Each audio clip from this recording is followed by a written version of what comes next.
Mon nom c'est Georges Ilkouri. Je voudrais vous raconter mon témoignage. Je suis né d'une famille pauvre au Liban il y a 84 ans. C'est ça. J'ai 84 ans. Et tout ce que je voulais de la vie, je voulais être heureux. Comme chaque personne qui m'écoute. Vous voulez être heureux dans cette vie. Et c'est ce que je voulais, être heureux. Et je pensais que pour être heureux, il faut avoir de l'argent, beaucoup d'argent. Il faut devenir puissant. Et il faut goûter à tous les plaisirs de la vie. Et je pensais que le meilleur plaisir était le plaisir des relations sexuelles. Alors comme je m'étais marié jeune, au Liban, et j'ai eu quatre enfants, mais je tenais absolument à être heureux. Alors que faire? Vous savez qu'est-ce que j'ai fait? J'ai quitté mes enfants, j'ai abandonné mes 4 enfants petits, j'ai quitté ma femme, j'ai quitté le Liban et j'ai divorcé. Je suis venu en Europe pour avoir beaucoup d'argent, devenir puissant et goûter à tous les plaisirs de la vie et surtout des relations sexuelles. Et j'ai eu tout ça, j'ai réussi à avoir tout ça. Je suis devenu très riche, j'ai eu beaucoup d'argent. Et je suis devenu puissant. J'ai fondé 5 banques dans le monde. 5 banques. Et quant au plaisir des relations sexuelles, je n'ai eu autant que le roi Salomon. Des centaines de femmes, peut-être que j'ai même atteint le chiffre de 1000. Et j'ai essayé tout ça. Et je n'arrivais pas à être heureux. Je ne savais plus quoi faire pour être heureux. Alors, je voulais attirer l'attention encore vers moi. Et j'ai appris à piloter. Et un jour où je pilotais un avion Cessna au-dessus de Paris, j'étais seul dans l'avion et c'est moi le pilote. Soudain, l'avion allait s'écraser. Dans quelques instants, je savais que j'allais mourir. Que pense quelqu'un qui a tout dans la vie, qui a tout, l'argent, la puissance et les plaisirs, quand il va mourir, quand il est sur son lit de mort? Je sais, je l'ai essayé. C'est la peur de découvrir qu'est-ce qu'il y a après la mort, la peur de la mort. Mais l'avion a touché le sol, il s'est écrasé, il était en morceaux. Et je regardais, je n'avais rien. Je suis sorti indemne, juste ce doigt était foulé. Et je pensais que c'était par ma propre puissance que j'ai échappé à la mort. Mais maintenant je réalise qu'il y a quelqu'un qui m'aimait et qui s'appelle Jésus-Christ, Dieu, le Fils de Dieu, qui m'a sauvé d'une mort certaine, parce qu'il a un plan dans ma vie, comme il a un plan dans la vie de chacun de vous. Mais à ce moment-là, il ne m'intéressait pas, et je continuais dans ma vie de débauche et de plaisir et d'argent et de puissance et de sexe. Mais je n'étais pas heureux, je n'arrivais pas à trouver le bonheur avec ces ingrédients. Il y a exactement 20 ans, j'étais encore à Londres, directeur général de 2 banques à Londres et responsable d'une banque aux États-Unis à Houston. Ces 3 banques, je les ai fondées moi-même, de rien. C'est moi le fondateur. En somme, j'ai fondé 5 banques dans le monde. 2 banques à Londres, une banque aux États-Unis, une banque à Bahreïn, dans le Golfe arabe. Et j'ai participé dans la création d'une banque à Genève. Je suis devenu puissant, riche, puissant. J'avais des appartements partout. Mon appartement à Paris était à l'avenue Foch, une des plus belles avenues du monde. Mon appartement aux États-Unis était à New York, au Trump Plaza, un des plus beaux immeubles des États-Unis. Quant à la maison que j'habitais à Londres, un vrai château, a mansion comme disent les Anglais, c'était à Twickenham, à 10 km de Londres. Et j'avais un jardin aussi grand qu'un terrain de football. Le fleuve la Tamise bordait mon jardin. Donc dans mon jardin, je regardais les bateaux passer dans la Tamise. Et je pouvais ancrer un bateau au bord de mon jardin, comme on gare sa voiture dans un garage. Voilà le genre de luxe que je vivais.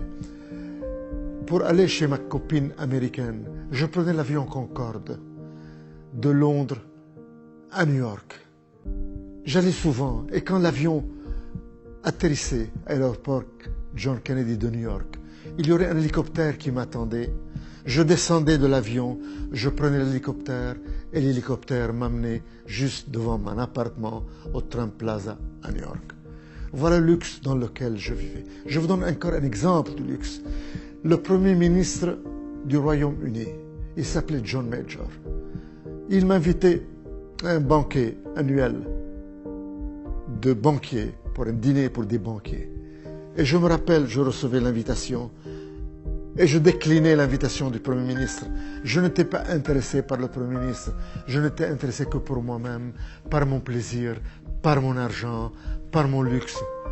Tout ça pour être heureux, mais je n'étais pas heureux. Je n'arrivais pas à trouver ce bonheur. Il y a beaucoup d'hommes d'affaires qui nous écoutent.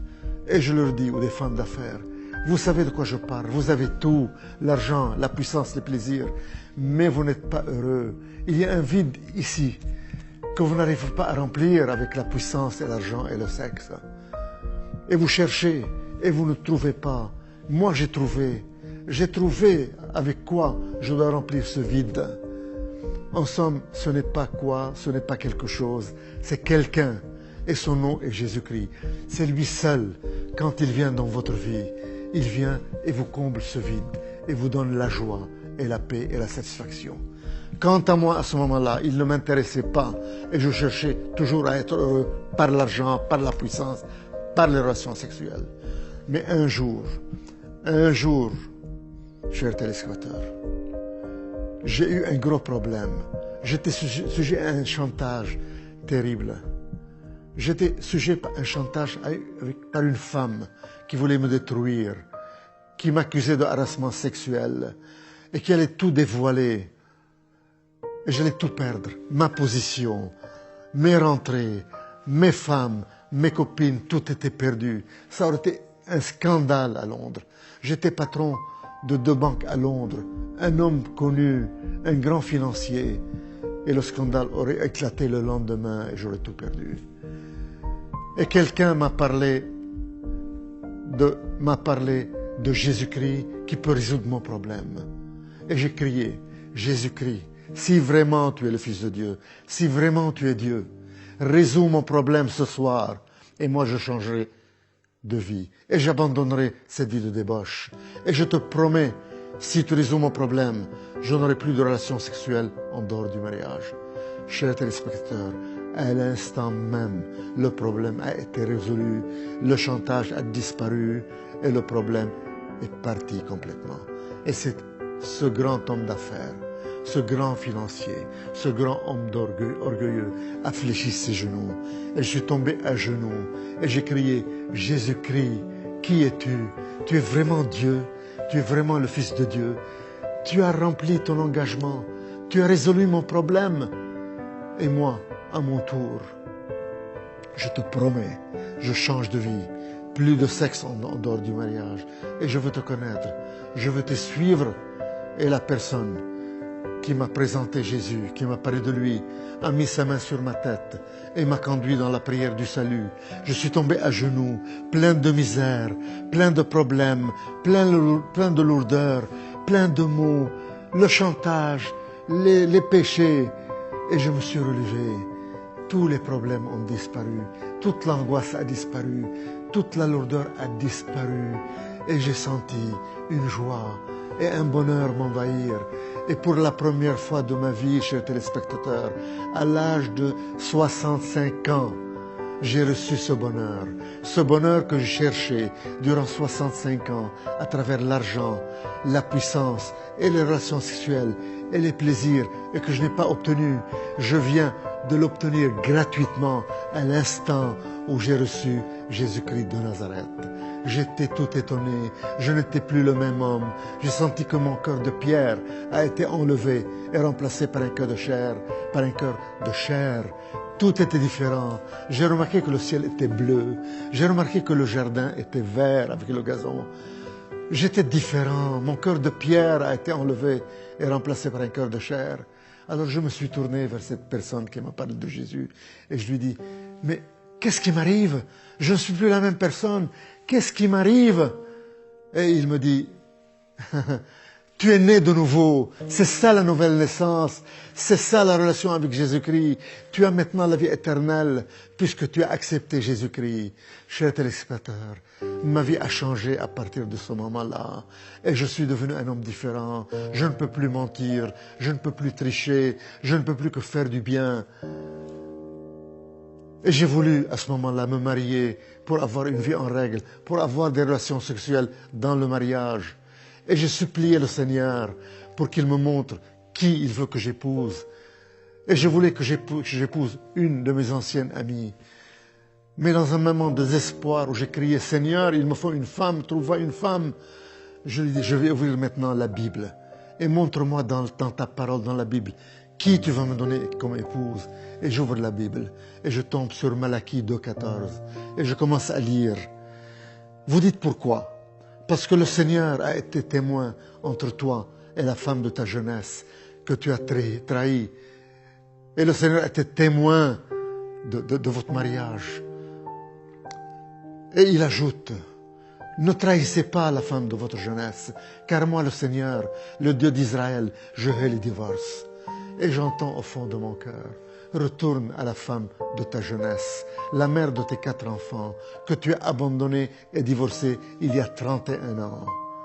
Chers téléspectateurs, après 31 ans de divorce et de séparation avec la mère de mes 4 enfants, j'ai obéi Dieu et je suis retourné à ma femme, à la mère de mes 4 enfants, à la femme de ma jeunesse, et je l'ai épousée après 31 ans de séparation et de divorce.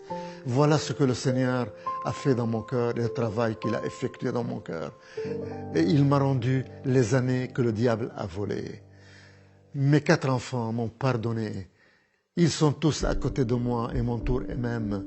J'ai 9 enfants, 9 petits-enfants qui m'aiment. Ils me font la surprise de m'apporter le café au lit. Le Seigneur m'a rendu les années que le diable a volées, comme il veut rendre à chacun de vous les années que le diable a volées. Chers téléspectateurs, ce que j'ai reçu de Jésus-Christ, vous pouvez l'avoir vous-même. Il vous suffit de lui demander. Dites-lui, ouvrez votre cœur et dites-lui, si c'est vrai que tu es puissant, si c'est vrai que tu es Dieu, si c'est vrai que tu es le Fils de Dieu, touche-moi, rends-moi les années que le diable a volées, change ma vie, subviens à mes besoins, montre-toi à moi, donne-moi ce bonheur que je cherche toute ma vie, que je ne trouve pas. Viens dans mon cœur, je te donne ma vie, sois mon Seigneur et mon Sauveur, je vais te servir. Donne-moi la vie éternelle, pardonne mes péchés. Mes frères et mes sœurs, si vous lui ouvrez votre cœur de cette façon et vous lui parlez ainsi, sachez qu'il vous a déjà touché et que votre vie ne sera jamais la même. Sachez que vous êtes né de nouveau, que votre passé a été pardonné et oublié et que vous commencez une nouvelle vie, un nouveau départ avec Jésus-Christ dans une vie de bonheur et de joie, et que vous allez hériter le royaume des cieux, et que vous êtes sauvés, et que vous n'allez plus mourir. Un jour, vous fermerez les yeux, mais vous ne mourrez plus, vous continuez à vivre. Immédiatement, vous passerez en présence de Jésus-Christ au ciel pour l'éternité. Gloire à toi, Seigneur. Seigneur, donne-leur ce que tu m'as donné. Seigneur, enlève le voile qui couvre leur visage. Montre-toi à eux et donne-leur le salut, Seigneur. Qu'ils te découvrent, Seigneur. Qu'ils te servent, Seigneur. Gloire à toi, Seigneur, Roi des rois et Seigneur des seigneurs. Je te donne la gloire d'avoir changé ma vie et de m'avoir rendu les années que le diable a volées, de m'avoir rendu tout ce que le diable m'a volé et de m'avoir donné cette joie et ce bonheur indescriptible. Tu m'as enlevé la peur de la mort, car je sais que je ne mourrai plus, mais que je vis déjà dans l'éternité avec toi, Roi des rois et Seigneur des seigneurs. Amen.